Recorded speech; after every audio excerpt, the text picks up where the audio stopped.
دوستانو، رانا ثناء الله خو به تاسو پیژنئ.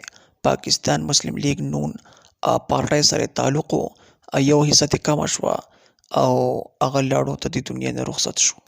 انا لله و انا الیه راجعون. دوستانو ډېر ښه سړی و، پاکستان یې په بل اړولی و، بس الله دې ورله لاندینی جهنم ورکړي.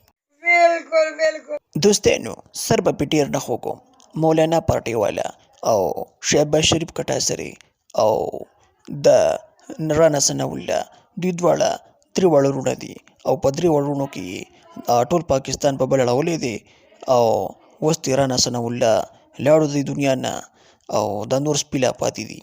कैसे कैसे लोग रहते हैं यार यहाँ पर.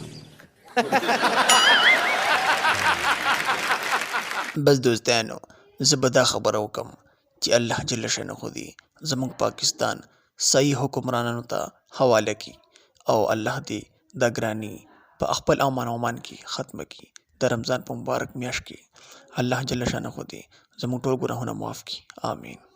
शाबाश बेटा, बहुत बढ़िया.